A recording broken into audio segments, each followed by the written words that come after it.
की शुरुआत करते हैं और जैन धर्म के बारे में पढ़ना शुरू करते हैं। तो जैन धर्म के संस्थापक एवं प्रथम तीर्थंकर कौन थे? ऋषभदेव थे। तो इन्हें जैन धर्म का प्रथम तीर्थंकर और संस्थापक माना जाता है, ऋषभदेव को। तो तीर्थंकर का मतलब क्या होता है? तो जो स्वयं तप के माध्यम से आत्मज्ञान प्राप्त करते हैं और जो संसार रूपी सागर से पार लगाने वाले तीर्थ की रचना करते हैं, उन्हें तीर्थंकर कहा जाता है। तो जैन धर्म में 24 तीर्थंकर हुए हैं। उनमें से जो सबसे पहले तीर्थंकर हैं, इनका नाम ऋषभदेव है। तो जैन धर्म में कितने तीर्थंकर हुए हैं? कुल 24 तीर्थंकर हुए हैं। तो क्या आपको 24 के 24 पढ़ने हैं? नहीं, आपको ये 3 याद रखने हैं। एक तो पहले जो जैन धर्म के संस्थापक हैं ऋषभदेव, जिनका प्रतीक चिन्ह कौन सा है? कई बार आपसे एग्जाम में प्रतीक चिन्ह पूछ लिया जाता है कि ऋषभदेव जी का प्रतीक चिन्ह कौन सा है? तो सांड, ये ऋषभदेव का प्रतीक चिन्ह है। और 23वें तीर्थंकर कौन थे? पार्श्वनाथ। पार्श्वनाथ जी का प्रतीक चिन्ह कौन सा है? सर्प का फन, यानी कि सांप का फन। और 24वें जिन्हें वास्तविक संस्थापक माना जाता है जैन धर्म का, वे थे महावीर स्वामी। और इनका प्रतीक चिन्ह कौन सा है? शेर। तो देखिए, कुल 24 तीर्थंकर हैं जैन धर्म में। हमें 3 याद रखने हैं, एक पहले, 23वें और 24वें। ये 3 आपको याद होने चाहिए और यही 3 एग्जाम में पूछे भी जाते हैं। पहले थे ऋषभदेव, 23वें हैं पार्श्वनाथ और 24वें हैं महावीर स्वामी।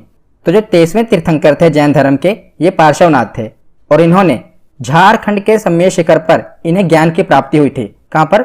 झारखंड के सम्मेद शिखर पर। तो ये आपसे एग्जाम में पूछा गया है कि पार्श्वनाथ जी को कहाँ पर ज्ञान की प्राप्ति हुई थी? तो झारखंड में सम्मेद शिखर पर इन्हें ज्ञान की प्राप्ति हुई थी। और ज्ञान की प्राप्ति के बाद पार्श्वनाथ जी ने 4 नियम बताए थे, जिसे चतुरायन धर्म कहा जाता है। तो ये कौन कौन से नियम थे? पहला, हिंसा न करना। दूसरा, सदा सत्य बोलना। तीसरा, चोरी न करना। और चौथा, संपत्ति न रखना। तो ये चारों नियम बहुत ही इंपॉर्टेंट हैं, जो कि चतुरायन धर्म कहा गया, जिसे पार्श्वनाथ जी ने ज्ञान प्राप्ति के बाद दिया था। हिंसा न करना, सदा सत्य बोलना, चोरी न करना और संपत्ति न रखना। तो 23वें तीर्थंकर के बाद जो अगले तीर्थंकर हुए महावीर स्वामी, जैसा कि हमने पीछे पढ़ा, तो ये ऐसा नहीं है कि जैसे ही 23वें तीर्थंकर खत्म हुए तो तुरंत 24वें तीर्थंकर बना दिए गए। नहीं, पार्श्वनाथ के बाद जब अगले तीर्थंकर बने ना महावीर स्वामी, तो वो 250 वर्ष बाद बने थे। यानी कि जो पार्श्वनाथ जी हैं, ये महावीर स्वामी से लगभग 250 वर्ष पहले हुए थे। तो 250 वर्ष बाद महावीर स्वामी जैन धर्म के 24वें तीर्थंकर बने। बहुत फासला है इनमें। अगर हम ऋषभदेव जी से देखें, जो कि जैन धर्म के पहले संस्थापक थे, और महावीर स्वामी, इनमें कई हजार सालों का फर्क है। मतलब कि बहुत से वर्षों का फर्क है इनमें। अगर हम 23वें तीर्थंकर में ही देख लें, तो 23वें तीर्थंकर के बाद जो 24वें तीर्थंकर बने, इनमें लगभग 250 वर्ष का फासला था। तो ऐसा नहीं है कि 23वें तीर्थंकर जब खत्म हुए तो 24वें तीर्थंकर बना दिए गए। ये मैंने इसलिए आपको बताया है। तो 23वें तीर्थंकर कौन थे? ये पार्श्वनाथ जी थे। उसके बाद आते हैं 24वें तीर्थंकर महावीर स्वामी पर। तो यही सबसे इंपॉर्टेंट है, महावीर स्वामी। तो ये जैन धर्म के 24वें और अंतिम तीर्थंकर महावीर स्वामी जी हैं और इन्हें ही जैन धर्म का वास्तविक संस्थापक कहा जाता है। तो ये जैन धर्म के वास्तविक संस्थापक किसे कहा जाता है? महावीर स्वामी को। अगर आपसे पूछा जाए कि जैन धर्म के संस्थापक कौन है, तो वो ऋषभदेव हैं। अगर आपसे ये पूछा जाए कि जैन धर्म के वास्तविक संस्थापक कौन है, तो वास्तविक संस्थापक कहलाए महावीर स्वामी जी। तो पहले इनके सांसारिक जीवन के बारे में पढ़ लेते हैं। तो महावीर स्वामी जी का जन्म 540 ईसा पूर्व में कुंडग्राम, जो कि वैशाली में है, वहां पर हुआ था। तो देखिए, कई जगह पर आप पढ़ोगे कि जो महावीर स्वामी जी का जन्म हुआ है, ये 599 ईसा पूर्व हुआ है। तो कुछ धार्मिक किताबों में महावीर स्वामी जी का जन्म 599 ईसा पूर्व लिखा हुआ है। पर जो इतिहासकार हैं, इतिहासकारों का मानना है कि महावीर स्वामी जी का जन्म 540 ईसा पूर्व हुआ था। तो जो इतिहासकारों का मानना है और जो एनसीईआरटी में लिखा है, हम तो वही पढ़ेंगे, क्योंकि अगर एग्जाम में आएगा तो 540 ईसा पूर्व ही आएगा। क्योंकि इतिहासकारों का मानना है कि जो महावीर स्वामी जी का जन्म हुआ था, ये 540 ईसा पूर्व में कुंडग्राम में हुआ था। तो महावीर स्वामी जी के पिता का नाम क्या था? सिद्धार्थ। तो जो सिद्धार्थ थे, यानी कि महावीर स्वामी जी के पिता थे, ये कुंडग्राम के ज्ञात्रिक वंश के राजा थे। कौन से वंश के राजा थे? ज्ञात्रिक वंश के राजा थे। महावीर स्वामी जी की माता का नाम था त्रिशला। इनके बड़े भाई थे, उनका नाम था नंदीवर्धन। और महावीर स्वामी जी की पत्नी का नाम था यशोदा। याद रखिएगा, क्या नाम था? यशोदा। इनकी एक पुत्री हुई, पुत्री का नाम था प्रियदर्शनी। और इनका जो दामाद है, यानी कि इनकी पुत्री का जो पति है, उसका नाम था जमाली। तो ये आपको याद होना चाहिए, क्योंकि सीधा ही वन लाइनर पूछा जाएगा कि महावीर स्वामी के पिता का नाम क्या था, पत्नी का नाम क्या था, तो याद होना चाहिए। एक बार रिवीजन कर लेते हैं। पिता का नाम था सिद्धार्थ, माता का नाम था त्रिशला, भाई का नाम था नंदीवर्धन, पत्नी का नाम था यशोदा, पुत्री का नाम था प्रियदर्शनी और दामाद का नाम था जमाली। और जो महावीर स्वामी थे इनके बचपन का नाम क्या था, तो इनके बचपन का नाम था वर्धमान। क्या नाम था? वर्धमान। ये भी एग्जाम में पूछा गया है कि महावीर स्वामी के बचपन का नाम क्या था। जब इनको ज्ञान की प्राप्ति हुई थी ना, आत्मज्ञान की प्राप्ति हुई थी, उसके बाद इनका नाम महावीर पड़ा था। उससे पहले इन्हें वर्धमान इनका नाम था। जब इन्हें ज्ञान की प्राप्ति हो गई तो इन्हें महावीर कहा जाने लगा। पहले इनका नाम था वर्धमान, तो बचपन का नाम क्या था? वर्धमान। तो सांसारिक जीवन हमने पढ़ लिया। अब हम आते हैं महावीर स्वामी के आध्यात्मिक जीवन पर। तो महावीर स्वामी ने 30 वर्ष की उम्र में माता पिता की मृत्यु के पश्चात अपने बड़े भाई नंदीवर्धन से अनुमति लेकर संन्यास जीवन को स्वीकारा था। इन्होंने अपने बड़े भाई नंदीवर्धन से आज्ञा ली और संन्यास जीवन को स्वीकार लिया। और 12 वर्षों की कठिन तपस्या के बाद महावीर स्वामी जी को ऋजुपालिका नदी के तट पर और साल वृक्ष के नीचे तपस्या करने के बाद ज्ञान की प्राप्ति हुई। और जो ये ज्ञान की प्राप्ति हुई इसे कैवल्य कहा गया। तो जैन धर्म में जो ज्ञान की प्राप्ति होती है उसे क्या कहा जाता है? कैवल्य कहा जाता है। याद रखिएगा। तो इसकी एक एक लाइन इंपॉर्टेंट है। 12 वर्षों की कठिन तपस्या के बाद महावीर स्वामी जी को ज्ञान की प्राप्ति हुई थी और ऋजुपालिका के नदी के तट पर, नदी आपसे पूछी जाएगी कौन सी है? ऋजुपालिका नदी। और अगर वृक्ष पूछा जाए तो वृक्ष कौन सा है? साल वृक्ष। ऋजुपालिका नदी के तट पर और साल वृक्ष के नीचे महावीर स्वामी जी को ज्ञान की यानी कि कैवल्य की प्राप्ति हुई। और जब इन्हें ज्ञान की प्राप्ति हुई तो इसी समय से महावीर स्वामी को अरहत यानी कि पूज्य, निर्ग्रंथ यानी कि बंधनहीन और जिन यानी कि विजेता कहलाए। और महावीर स्वामी जी के अनुयायी जैन कहलाए। तो महावीर स्वामी जी ने जो अपने उपदेश दिए उसके बाद वो सभी प्राकृत भाषा में दिए। कौन सी भाषा में दिए? प्राकृत भाषा में दिए। और इन्होंने अपना पहला उपदेश राजगीर में दिया, जिसे राजगृह भी कहते हैं, और अंतिम उपदेश पावापुरी में दिया। और जो महावीर स्वामी का प्रथम भिक्षु बने उनका दामाद हमने पीछे पढ़ा था जमाली, उनके दामाद के बारे में। तो महावीर स्वामी जी का पहला भिक्षु कौन बना? इन्हीं का दामाद जमाली बना। याद रखिएगा।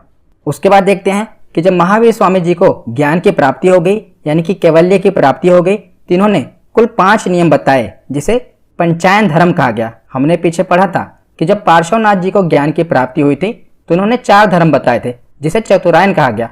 उसी में इन्होंने एक और ऐड कर दिया, ब्रह्मचर्य। बाकी के 4 नियम वही हैं, बस एक और ऐड कर दिया गया, ब्रह्मचर्य।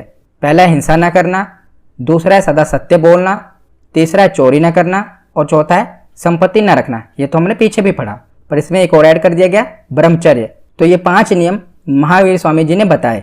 और महावीर स्वामी जी ने त्रिरत्न दिए जिसे कहा गया सम्यक दर्शन, सम्यक ज्ञान और सम्यक आचरण। तो ये त्रिरत्न महावीर स्वामी जी ने दिए हैं। ये आपसे एग्जाम में पूछे गए हैं। सम्यक यानी कि प्योर। तो अगर मैं आपको बताऊं सम्यक दर्शन में क्या है, तो सम्यक दर्शन में इन्होंने बताया कि जितने भी जैन तीर्थंकर हैं इनके द्वारा बताए गए सभी मार्गों को आपको पूर्ण विश्वास करना है और उनके रास्तों पर चलना है। सम्यक ज्ञान क्या है? तो जैन सिद्धांतों का पूर्ण ज्ञान ही सम्यक ज्ञान कहलाता है। और सम्यक आचरण क्या है? कि अच्छे कर्मों को अपनाना है तथा बुरे कर्मों को त्याग देना है। तो ये महावीर स्वामी द्वारा त्रिरत्न दिए गए, सम्यक दर्शन, सम्यक ज्ञान और सम्यक आचरण। तो जो ये जैन धर्म है इसमें ईश्वर की मान्यता नहीं है बल्कि आत्मा की मान्यता है। इसीलिए महावीर स्वामी ने मूर्ति पूजा और कर्म कांड का विरोध किया। महावीर स्वामी ने पुनर्जन्म को माना है और पुनर्जन्म का सबसे बड़ा कारण आत्मा को माना है। याद रखिएगा। तो इसी के बाद 72 वर्ष की आयु में महावीर स्वामी जी की मृत्यु, जिसे निर्वाण कहा गया, 468 ईसा पूर्व बिहार राज्य के पावापुरी में हो गई। कहां पर? पावापुरी में इनकी मृत्यु हुई है जिसे निर्वाण कहा गया 468 ईसा पूर्व। तो महावीर स्वामी जी के निर्वाण के बाद इनके 2 प्रमुख अनुयायी हुए, एक स्थूलभद्र और दूसरे भद्रबाहु। तो जिन्होंने स्थूलभद्र से शिक्षा ग्रहण की उनके अनुयायी कहलाए श्वेतांबर, और भद्रबाहु से जिन्होंने शिक्षा ग्रहण की उनके अनुयायी कहलाए दिगंबर। तो श्वेतांबर यानी कि इन्होंने श्वेत वस्त्र धारण किया, तो श्वेत वस्त्र धारण करने वाले श्वेतांबर कहलाए, और दिगंबर यानी कि नग्न रहते हैं तो नग्न रहने वाले दिगंबर कहलाए। तो जो स्थूलभद्र के अनुयायी हैं ये श्वेतांबर हैं और भद्रबाहु के अनुयायी हैं ये दिगंबर हैं। इनके बीच में जो डिफरेंस है अभी मैं आगे आपको बताऊंगा। बस अभी आप इतना जान लीजिए कि महावीर स्वामी जी के निर्वाण के बाद उनके 2 प्रमुख अनुयायी थे, स्थूलभद्र और भद्रबाहु। जो इनके आगे शिष्य हुए, एक श्वेतांबर कहलाए और दूसरे के दिगंबर कहलाए। तो आगे देखते हैं तो अभी हमने पीछे पढ़ा स्थूलभद्र और भद्रबाहु के बारे में।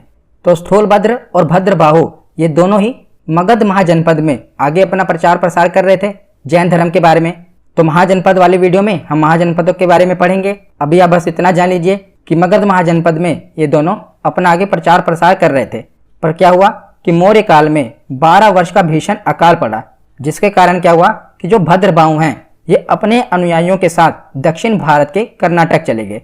जो स्थूलभद्र हैं वो वहीं पर रुक गए, पर जो भद्रबाहु हैं ये अपने अनुयायियों के साथ दक्षिण भारत में कर्नाटक चले गए। और उन्हीं के साथ जो मौर्य साम्राज्य के राजा थे चंद्रगुप्त मौर्य, ये भी भद्रबाहु के साथ आ गए, क्योंकि जो चंद्रगुप्त मौर्य हैं इन्होंने भी जैन धर्म अपना लिया था और भद्रबाहु के शिष्य बन गए थे।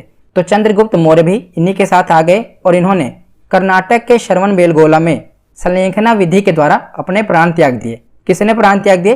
चंद्रगुप्त मौर्य ने। चंद्रगुप्त मौर्य ने संलेखना विधि के द्वारा कर्नाटक में ही अपने प्राण त्याग दिए। तो ये आपसे पूछा जाता है कि किस सम्राट ने संलेखना विधि द्वारा अपने प्राण त्याग दिए? तो चंद्रगुप्त मौर्य ने। तो ये संलेखना क्या है? तो संलेखना एक तपस्या है। संलेखना विधि जैन धर्म में मुक्ति पाने की एक विधि है, जिसमें क्या किया जाता है? बहुत ही कठोर तपस्या है। इसमें अन्न और जल को त्याग दिया जाता है और अपने शरीर को कष्ट देकर खत्म कर दिया जाता है। तो यह संलेखना विधि, और इसी विधि के द्वारा चंद्रगुप्त मौर्य ने कर्नाटक के श्रवणबेलगोला में अपने प्राणों को त्याग दिया। तो उसके बाद जैन धर्म के प्रचार के लिए 2 जैन संगीतियां बनी, क्योंकि अब महावीर स्वामी जी का निर्वाण हो चुका है और जो जैन धर्म में आगे भी देखा गया कि बहुत सी फूट पड़ गई, जिसके कारण क्या हुआ कि सभी को मिलाने के लिए तो ये समझ लीजिए कि एक कॉन्फ्रेंस टाइप मीटिंग हुई, जिसमें प्रथम जो संगीति हुई ये 300 ईसा पूर्व में हुई। और कहाँ पर? पाटलिपुत्र, जो कि आज का पटना है। यहाँ पर प्रथम मीटिंग हुई, जो कि किसके अध्यक्षता में हुई?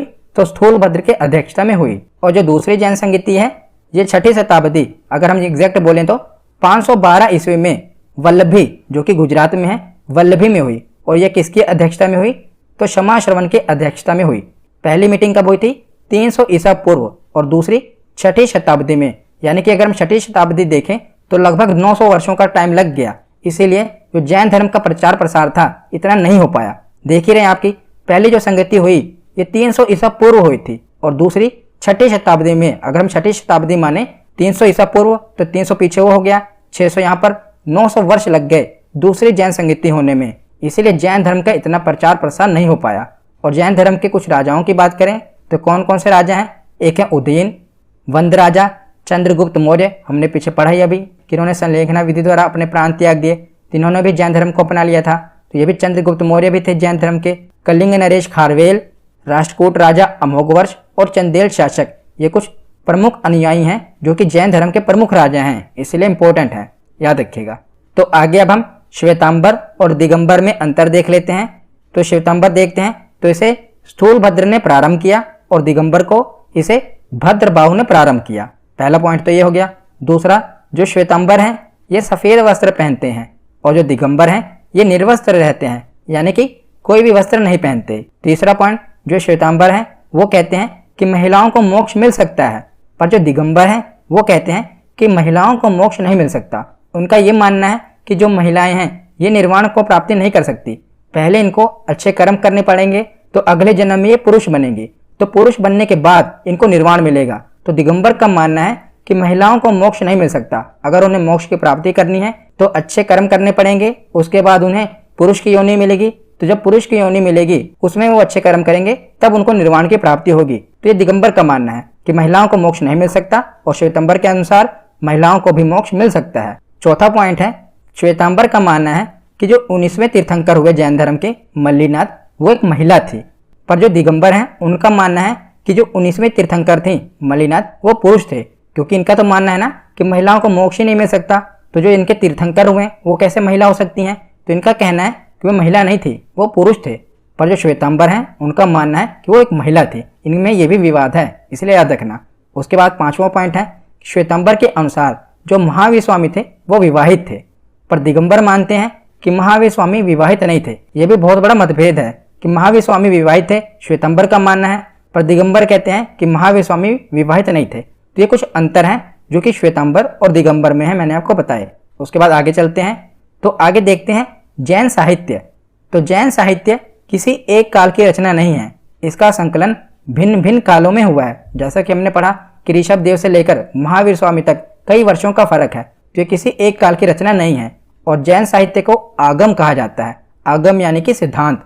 तो जैन साहित्य कौन कौन से हैं, तो देखिए जैसे हमने वैदिक सभ्यता में देखे थे ना, वेद, उपनिषद, पुराण, उसी प्रकार जैन साहित्य हैं। कौन कौन से? 12 अंग हैं, 12 उपांग हैं, 10 प्रकीर्ण हैं, 6 छेद सूत्र हैं और 4 मंगल सूत्र हैं।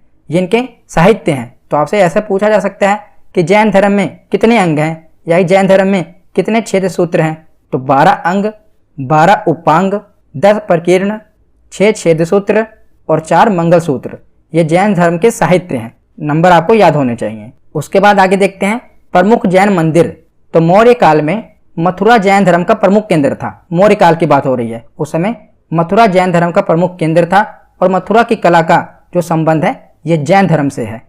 दूसरा पॉइंट है कि कर्नाटक के चामुंड शासकों ने श्रवणबेलगोला में विशाल बाहुबली की मूर्ति, जिसे गोमतेश्वर भगवान की मूर्ति कहा जाता है, इसका निर्माण करवाया है। इसका जैन धर्म में बहुत महत्व है। ये मूर्ति का बाहुबली की मूर्ति कहा जाता है। ये कहाँ पर है? तो ये कर्नाटक के श्रवणबेलगोला में है और इसे चामुंड शासकों के द्वारा बनवाया गया था। तीसरा पॉइंट है कि मध्य प्रदेश में चंदेल शासकों ने खजुराहो में जैन मंदिरों का निर्माण भी करवाया है। तो जो खजुराहो के मंदिर हैं इसमें जैन मंदिर भी हैं, बुद्ध मंदिर भी हैं और हिंदू मंदिर भी हैं। तो खजुराहो में जैन मंदिरों का निर्माण चंदेल शासकों ने करवाया था। ये कहाँ पर है? मध्य प्रदेश में है। और चौथा पॉइंट है कि राजस्थान के माउंट आबू में दिलवाड़ा के प्रसिद्ध जैन मंदिर है। तो ये कई बार एग्जाम में पूछा गया है, वेरी वेरी इंपॉर्टेंट, कि दिलवाड़ा के प्रसिद्ध जैन मंदिर कहाँ पर हैं? तो ये राजस्थान के माउंट आबू में स्थित है। तो यहाँ SB Saroj Kumar सब्सक्राइब कीजिए, इस चैनल को लाइक कीजिए।